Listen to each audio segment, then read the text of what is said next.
horema u maqashay in hebel ama heblayo la jabsaday akoonkooda Facebooka ama laga jabsaday akoon kale Gmail, Instagram iyo wax kale la mid ah. Mase isweydiisay qaabkee loo jabsadaa akoonnada ama qaabka hackerka uu u jabsado akoonka. Dadku badanaa waxay sawirtaa marka la maqlo hebel baa wuxuu jabsaday akoon ama hebel baa akoon laga jabsaday ama hackerba inuu yahay qof mar walba coding ama programming qoray ama qaabkan oo kale u eg.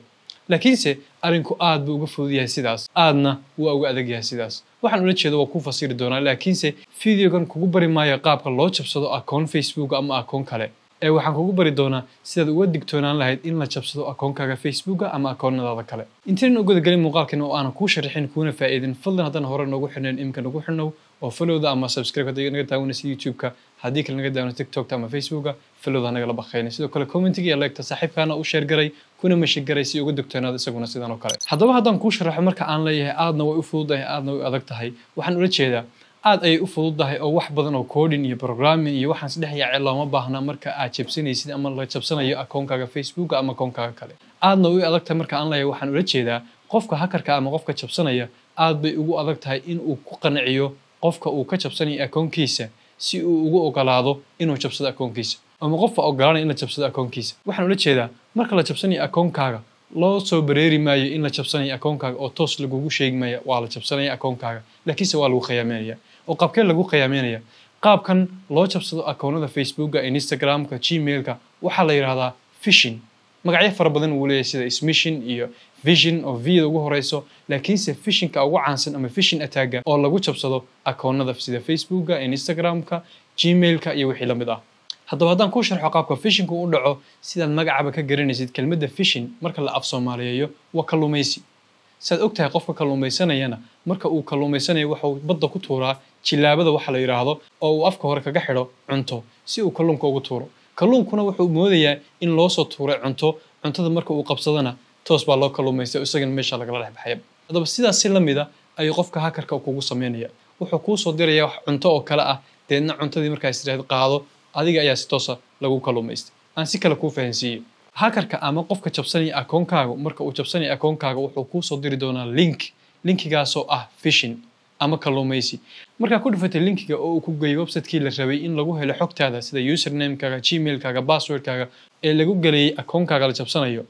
marka linka ku dhufatid wuxuu ku geenayaa website tusaale ahaan uu ku qoran yahay oo kale macmiil hambaliyo shirkadda Muraasa waxay ku siisay hadiyad aad ku guuleysan karaysid oo iPhone 15 Pro Max haddaba si aad 15 Pro Max-ka aad u heshid ama aad u qaadatid waxaad gashaa akoonkaaga Facebook-ga ah adigoo gelinaya email-kaaga iyo password-kaaga dadna marka aad gelisid website-kii ayaa is xumeynaya oo مثلا wuxuu ku saaray please try again dadna wuu is xumeynaya saasna waxaa lagu helay already email-kaaga iyo password-kaaga lagu galiyay Facebook-ga yaana ogolaaday adiga ogolaaday marka sidaas oo kale linkiyo fake marka lagu soo diro waa laga maarmaan inaad ka digtoonaatid oo aad iska hubisid linkiga lagu soo diriyay muxuu yahay xageeysa ku geenaya inaad hubisidna waa muhiim haddaad isaga dhufatid oo aad gelisid akoonkaaga Facebook Gmail Instagram ku doono aad halka aad gelisid username-kii iyo password-kii saasaad ku bixisay kuna ogolaatay in laga jabsado akoonkaaga waxaa khasaba mar walba inaad iska hubisid linkiga lagu soo diray halkeebuu ku geenaya adigoo aan ku dhufan way hadda ku dhufatay already marka dhufashada kaliya waxaad bixisay macluumaad fara badan oo aadan adu war u hayn sida location-kaaga meesha aad joogtid mobilkaad isticmaalaysid username-ka magacaad isticmaalaysid ee akoonkan aad ka gashay linkigan aad ku isticmaalaysid iyo magacaas akoonnada kale aad u isticmaashid kaliya waxaa haray inaad bixisid Gmail-kii ama email-kii aad ku galeysay akoonkaas iyo password-kiisii marka waxaa la sameyn karayaa oo kale in lagu soo diro verification code ama code lagu soo diro adigoo hubin lagu leeyahay hubi akoonkaaga verification code kan deedna marka aad binki meeshii gelisid isla markiiba qofkii hackerka waxaad siisay akoonkaaga marka tusaale ahaan oo kale haddii lagu soo diray verification code adigoo aanan dalbanba halkaas waxaa macnaheedu uu yahay in la jabsanayo akoonkaaga ee si dhaqsiyaha uga gaadh akoonkaaga inaad dib u secure garaysid password-ka aad dib uga gashid adigoo aanan gelinayn verification code-kii lagu soo diray oo adigoo aadan dalban